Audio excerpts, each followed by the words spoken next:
Boa noite.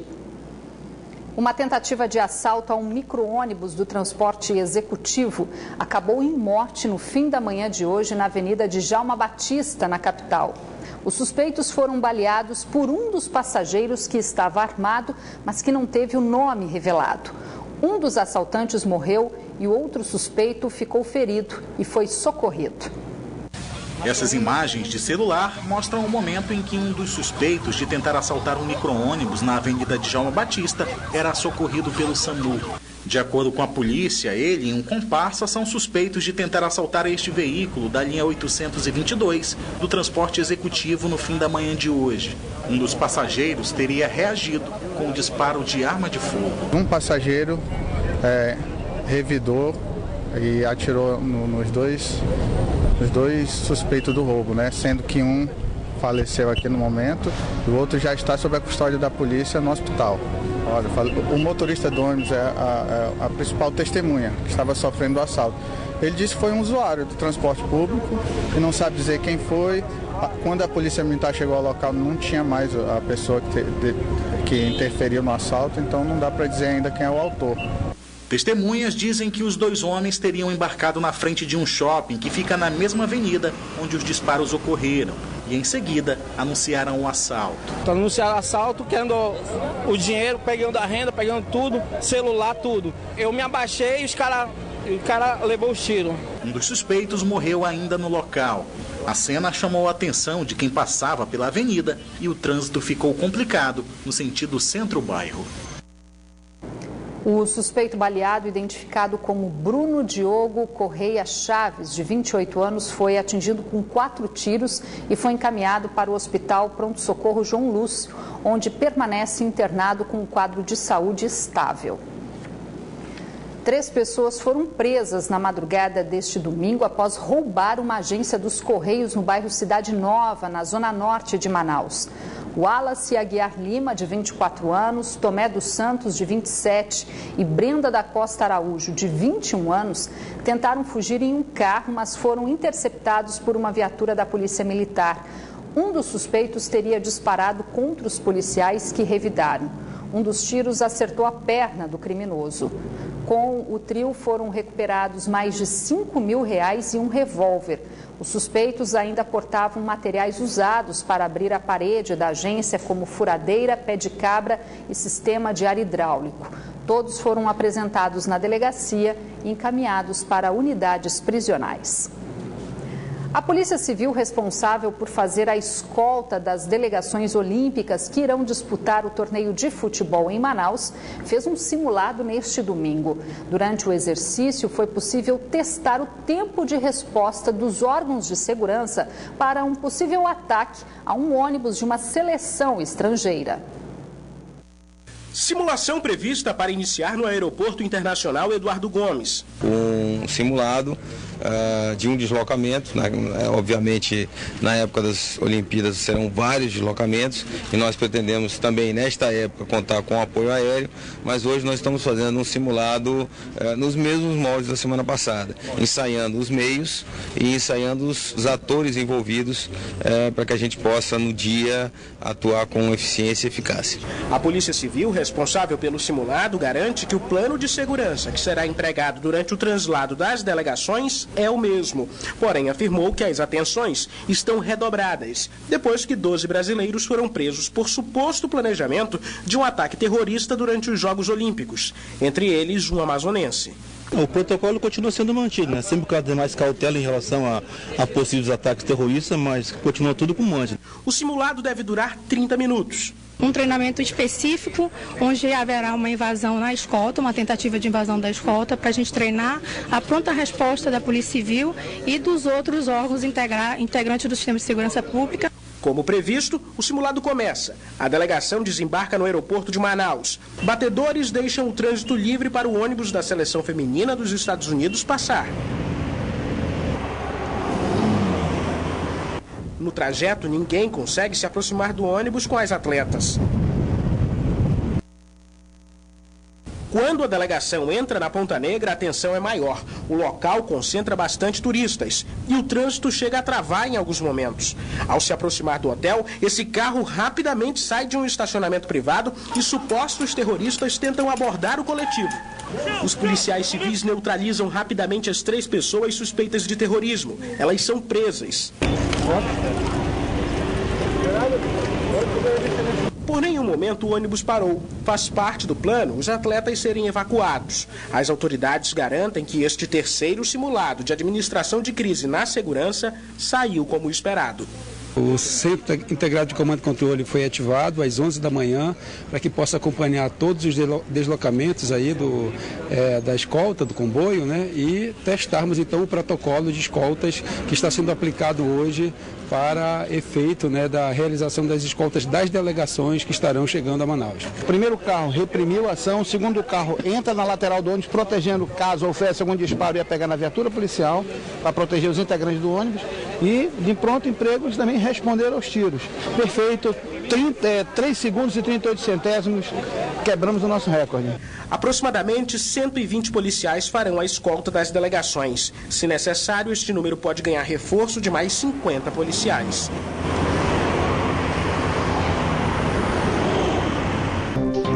Representantes da Confederação Brasileira de Futebol e do Ministério Público do Estado participaram esta manhã de uma audiência de conciliação na Justiça para definir como vai ficar a venda dos ingressos para a partida entre Brasil e Colômbia, marcada para o dia 6 de setembro na Arena da Amazônia. Mas apesar da conversa, a decisão só deve sair na quarta-feira, quando as partes devem se reunir outra vez. A audiência foi na sala de conciliação da 11ª Vara Cível, no Fórum Enoque Reis, em Manaus. E além de representantes da CBF e do Ministério Público do Estado, participou da audiência o procurador do município de Manaus, Ricardo Cavalcante. A prefeitura pediu para entrar na história porque tem interesse que a partida seja realizada em Manaus. Depois que a Justiça deferiu 2 liminares em favor do Ministério Público e obrigou a CBF a marcar os lugares da partida e igualar as taxas das vendas na internet, surgiu a possibilidade do jogo ser transferido para Brasília.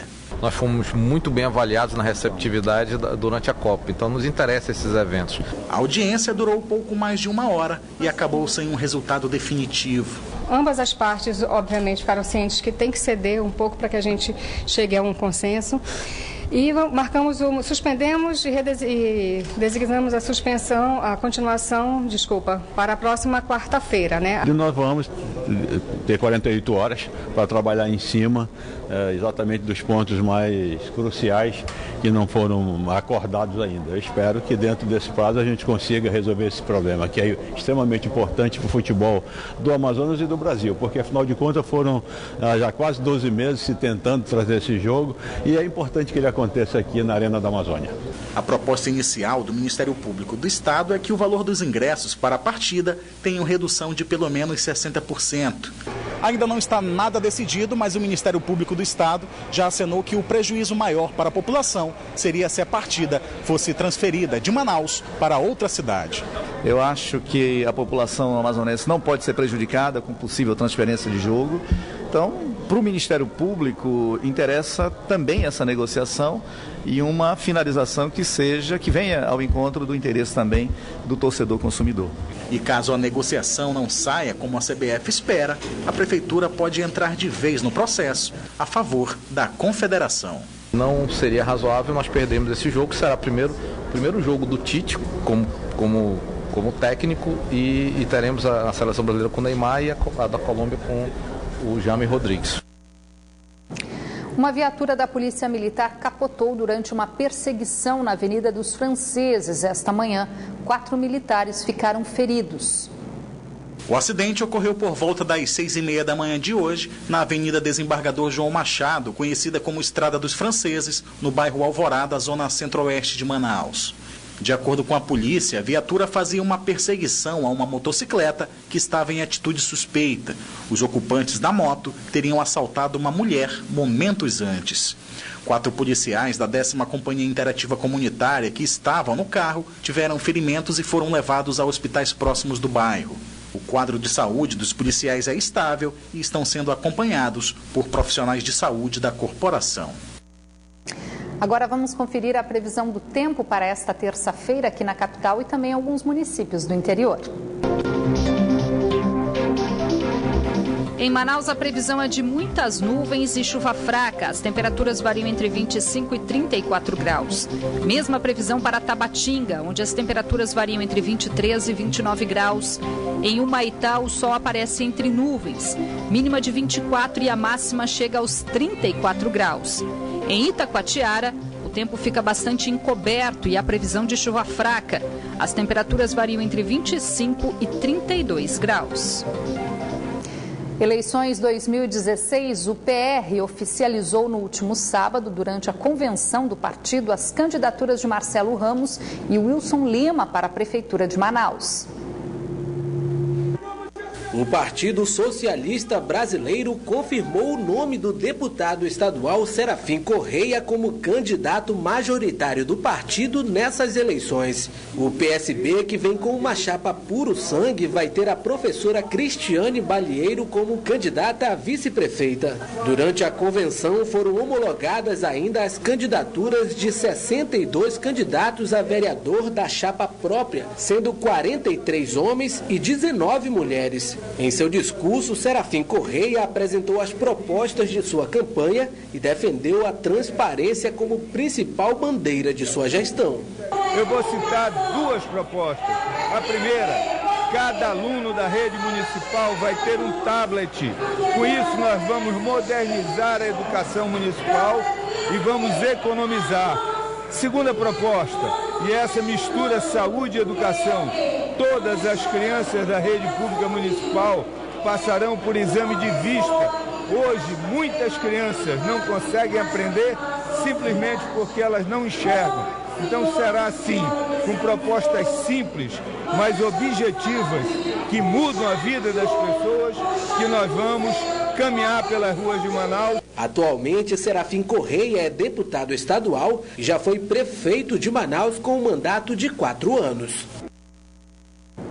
Na verdade, você acompanhou aí a convenção partidária do PSB, então, que oficializou a candidatura de Serafim Correia para a Prefeitura de Manaus. Agora sim, vamos exibir a reportagem sobre a convenção do PR, que oficializou o nome do candidato Marcelo Ramos. A oficialização da candidatura de Marcelo Ramos para prefeito e Wilson Lima para vice foi feita sob o discurso de líderes do Partido Republicano. Marcelo encabeça a chapa da coligação majoritária Mudança para Transformar, que é composta pelo PR, Partido da Popular Socialista, o PPS, Partido Trabalhista do Brasil, o PTdoB, Partido Ecológico Nacional, o PEN, e o Partido Trabalhista Cristão, o PTC. A convenção homologou ainda o nome de 310 candidatos ao Legislativo Municipal. Marcelo Ramos falou que sua prioridade à frente da Prefeitura será a educação, que, segundo ele, precisa de mais investimentos. Nosso projeto Tempo de Aprender, uma escola de tempo integral criativa, construída em parceria da Prefeitura com a comunidade. E que o estudante que vai para a escola municipal de manhã, à tarde vai ser atendida no espaço das igrejas conveniadas, com curso de inglês, com curso de violão, com aula de reforço. Nós queremos para Manaus uma transformação que seja verdadeira. Não é uma mudança por mudar, como a gente já teve experiência de mudar, que não adiantou nada.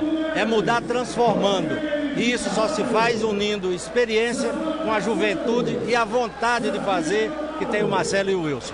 Marcelo Ramos chega para disputar a Prefeitura de Manaus com experiências no Legislativo. Foi vereador de Manaus e deputado estadual. Em 2014, também foi candidato na disputa pelo governo do Amazonas, sendo o terceiro candidato mais votado com 170 mil votos. No primeiro semestre deste ano, o Amazonas registrou queda de 21% nos financiamentos de veículos. Mas, por outro lado, a queda na venda de carros novos e usados tem aquecido outro setor, o das oficinas mecânicas.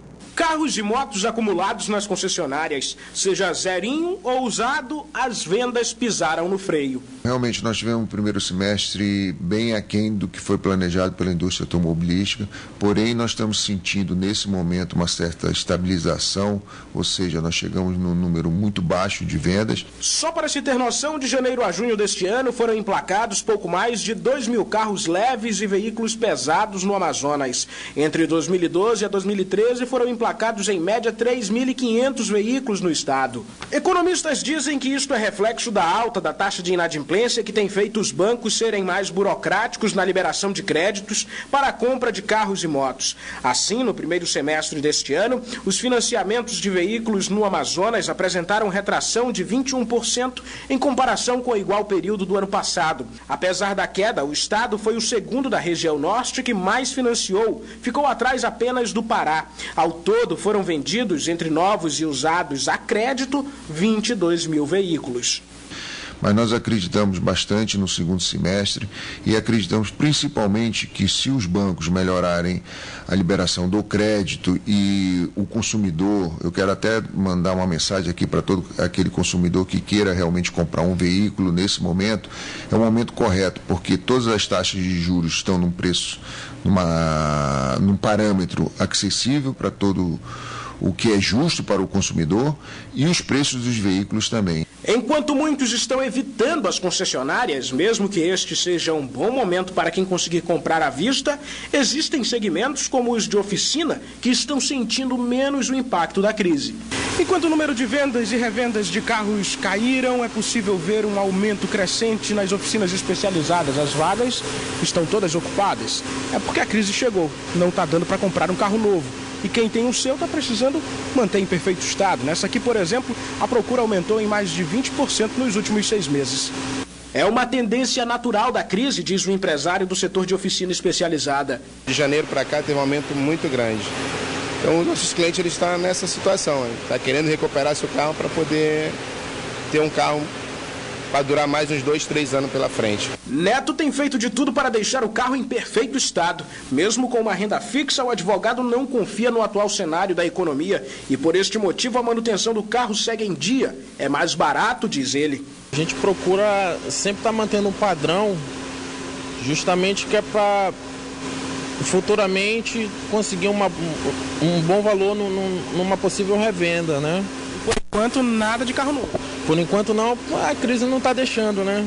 Então a gente procura sempre estar mantendo o valor do novinho, deixar sempre ele em bom estado. A Superintendência Municipal de Transportes Urbanos e o Manaus-Trans apresentaram na tarde de hoje as alterações no trânsito e nas linhas de transporte coletivo que serão implantadas na capital durante a realização dos Jogos Olímpicos. O esquema de segurança durante os Jogos Olímpicos vai alterar o trânsito na capital amazonense. A cada jogo, o Manaus-Trans vai empregar um efetivo de 265 agentes que vão bloquear ruas e avenidas no entorno da Arena da Amazônia. As intervenções viárias serão feitas a partir das 10 horas da manhã e se estenderão até o final da noite nos dias 4, 7 e 9 de agosto, quando serão realizados os Jogos do Torneio Olímpico de Futebol. Nos locais delimitados pelo Manaus-Trans serão proibidos estacionamentos. Com o perímetro estendido de segurança da Arena da Amazônia, as áreas da Constantino Neri, Pedro Teixeira, Lores Cordovil não será permitido estacionamento, idem de João Batista, que servirá do grande terminal de transporte coletivo. Por conta disso, a população terá que procurar áreas mais externas, observando principalmente a questão de locais onde não é permitido estacionamento. Quem for assistir os jogos na Arena da Amazônia, a sugestão é se deslocar de transporte coletivo. Mas caso o torcedor queira ir de carro, a alternativa serão 6 estacionamentos particulares credenciados que vão oferecer rotas de ônibus especiais para a Arena. A pessoa pode deixar seu carro em segurança, por exemplo, no aeroporto, pegar uma rota especial e ir diretamente para a arena. Ou então deixar na Cefaz, pegar um ônibus, paga R$3, embarca e vai diretamente para a arena. Eu acho que é uma boa opção. A Ponta Negra, que durante os Jogos Olímpicos recebe eventos culturais, também deve sofrer alterações no trânsito. O objetivo do Manaus Trans é montar a operação antes para que não haja esse tipo de problema. Não havendo problema, todo mundo sai feliz. O objetivo é esse. Agora, o futebol, conhecido como artilheiro dos gols bonitos, o atacante que brilhou com a camisa do Botafogo, Dodô, foi apresentado esta tarde como novo técnico do Rio Negro. E a reformulação da equipe do Galo da Praça da Saudade para a disputa do Campeonato Amazonense deste ano também prevê a contratação de novos jogadores. Acostumado a balançar as redes adversárias, Dodô recebeu o apelido de artilheiro dos gols bonitos. Agora, o atacante do Botafogo, São Paulo e da seleção brasileira recebe um desafio em tanto na carreira. Dodô vai comandar o Rio Negro Futebol Clube no Campeonato Amazonense. Apesar da carreira sólida como jogador, essa será a primeira experiência como técnico de futebol. A gente vai procurar conhecer os jogadores, que a maioria não conheço, e com isso tentar fazer um bom trabalho. Não tem nada fácil, não é fácil, é um começo praticamente do zero aqui de novo do clube, e a gente vai procurar com a experiência que a gente tem, com o método de trabalho que a gente tem, para fazer o time ser forte. O novo técnico do Galo da Praça da Saudade chegou na capital amazonense no sábado e foi apresentado nesta segunda-feira. Na beira do campo e observando bem os jogadores, no primeiro treino coletivo do Rio Negro, Dodô queria mostrar mesmo era talento com a bola. Show à parte, o novo técnico do Rio Negro sabe que vai ter muito trabalho pela frente. É diferente agora, né? Não jogo mais, eu tenho exata noção daquilo que eu vou passar para os atletas, né? Com a experiência que eu trabalhei com os técnicos que eu tive, isso vai ajudar bastante. Mas é um começo e todo começo traz expectativa, isso aí sim por causa daquilo que eu fiz dentro do campo. Rebaixado 3 vezes no Campeonato Amazonense, o Galo da Praça da Saudade montou um elenco para ser competitivo esse ano. É novo, Estou procurando buscar o máximo de informações que eu posso ter dos times que a gente vai jogar, mas acho que é uma atração a mais, né, o time do Rio Negro nesse campeonato, então acho que a gente está com uma expectativa boa. O time também contratou 9 jogadores que reforçam o elenco comandado por Dodô. O campeonato amazonense começa no dia 20 de agosto, mas a estreia do Galo é só no dia 24, já num clássico contra o Nacional. E o Band Cidade fica por aqui, mas continua na internet. Você pode acompanhar outras notícias nas redes sociais Facebook e Twitter da Band Amazonas. E para rever nossas reportagens, acesse youtube.com/Band Amazonas e vá no link Vídeos. Acompanhe agora as notícias do Jornal da Band. Boa noite para você. A gente volta a se encontrar amanhã. Até lá.